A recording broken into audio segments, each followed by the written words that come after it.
ሓደ ድኻን ዝጠመየ ሰብኣይን ኣብ ሓደ ሆቴል ተረፍ ምግቢ ምስ ረኣየ ክበልዕ ይጅምር። ሓንቲ ኣገልጋሊት መፅያ እንታይ ትገብር ኣለኻ? ስለምንታይ ተረፍ ምግቢ ትበልዕ ኣለኻ?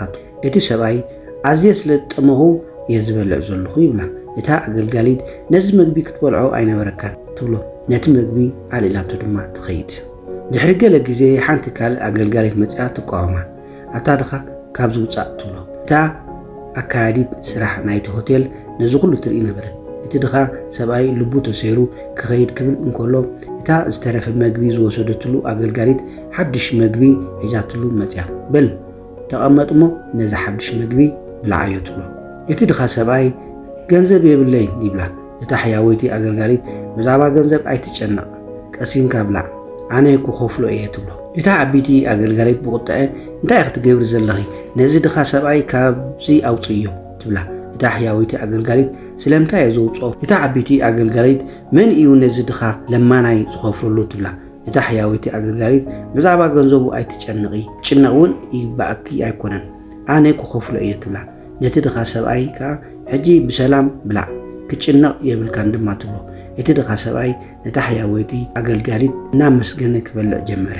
ድሕሪ ገለ ግዜ ሓንቲ ሰበይቲ ካብቲ ሆቴል ክትበልዕ ትመጽእ እሞ ግን ነቲ ድኻ ሰብኣይ ኣብኡ ኮይኑ ክበልዕ ምስ ረኣየቶ ፀይና ትኸይድ። እታ ዓበይቲ ኣገልጋሊት ተቆጢዓ ናብቲ ድኻን ሰብኣይን ከይዳ ክኸይድ ትነግሮ። ከተውፅኦ ክትፍትን ከላ እታ ሕያወይቲ ኣገልጋሊት መፅያ ነታ ዓበይቲ ኣገልጋሊት ስለምንታይ እዩ ክተውፅዮ ዘለኺ ኢላ ተሓታ።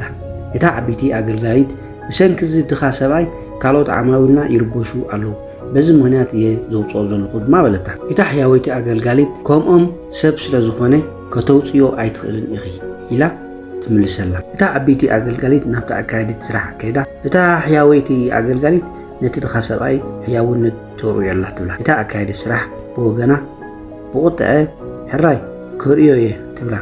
ኣብታ ሕያወይቲ ኣገልጋሊት መፅያ ስምዒ ብቁልጡፍ ኣውፅዮ፣ ካልኦት ዓማዊልና ብሰንኪ እዚ ድኻ ሰብኣይ ይርበሹ ኣለዉ ትብላ።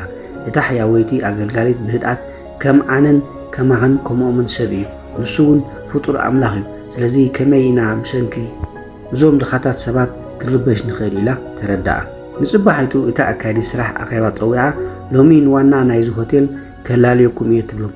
እቲ ዋና ምስ ተፀውዐ ኩሉ ሰብ መን ምዃኑ ምስ ረኣየ ይግረም፣ ካልእ ዘይኮነስ እቲ ድኻ ሰብኣይ ባዕሉ ነበረ። ንሱ ከዓ እዛ ኣካያዲት ስራሕ ኣደ እያ፣ ሕጂ ድማ እርጋን ኣርኪብዋ ኣሎ። ንሆቴለይ ሓንቲ ሕያወይቲ ኣካያዲት ስራሕ ይደሊ ኣሎ፣ ንሳ ድማ ካብታ ዝሓገዘትኒ ሕያወይቲ ኣገልጋሊት ወፃኢ ኣይክትከውንያን ይብል።